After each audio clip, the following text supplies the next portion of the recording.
Faulkner came to the University of Virginia from Oxford, Mississippi in February of 1957. Mr. Faulkner, a Nobel Prize winner in literature, was the first writer in residence at the university. The thing I remember most is having the experience of being in close proximity with somebody of that stature. And you have to remember that in 1957 or 58, those kinds of experiences were very hard to come by. I was very peripheral to his being here, but I was an English major, and I did experience being in various settings with him.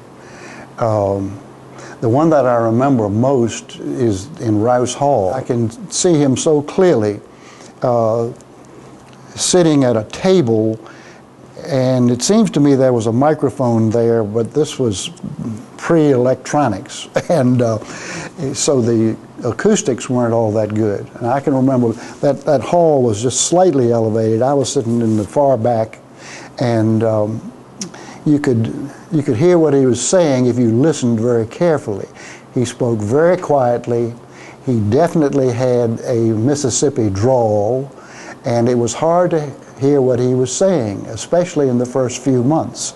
I think later, as he became more comfortable, he became easier to hear and understand. This is about the horses.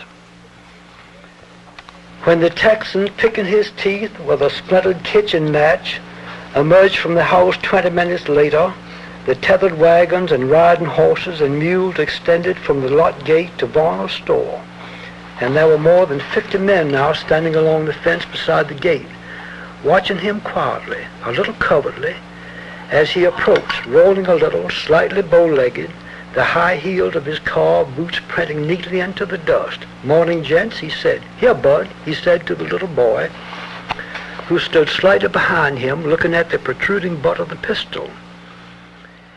I just don't know of people sitting down and having that much conversation with him.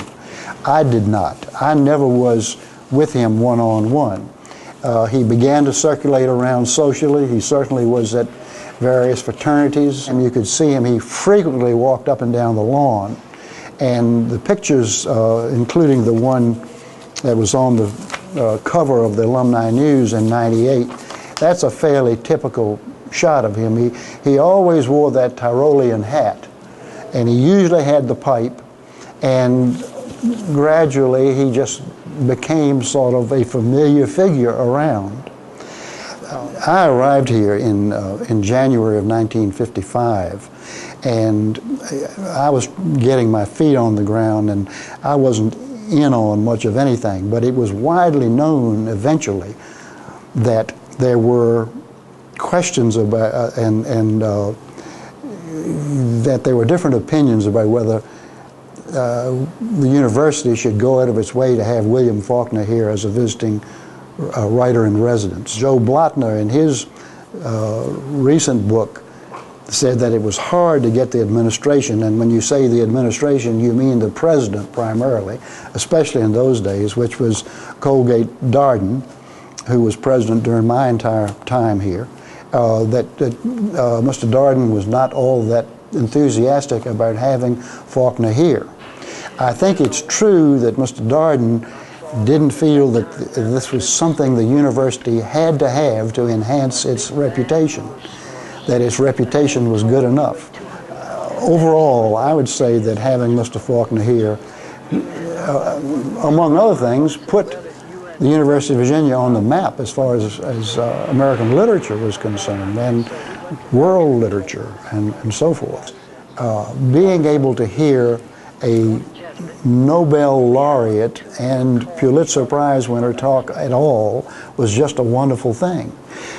Also, it was possible to observe that this was a normal human being, a little different in his interests, a little different in his lifestyle and so forth, but nonetheless, one could aspire to be a writer. It has encouraged me. I taught English for a good while, and I'm the type of person who gets a a lot of energy from having been around a person like that, and for having been in a university that thought that was important. You said that you regarded respectability as one of the prime enemies of individualism. Do you regard love as an enemy of individualism? No. What's love got to do with respectability? William Faulkner was writer-in-residence for 2 semesters. While at Virginia, Mr. Faulkner was made honorary consultant in American literature at the Alderman Library, where he continued work on his current novel, The Mansion. And it was certainly true that as you traveled around the country, as I did some in the work that I did, for a good while, and probably even today among American literature enthusiasts, when you said you went to the university, they said, "Oh, you had William Faulkner there. Did you have him?" And I could say, well, he didn't teach classes, but I certainly sat at his feet. I just think that for some of us, and I'm sure not everyone would have the same feeling that I have, but the very presence of somebody like that was just inspiring.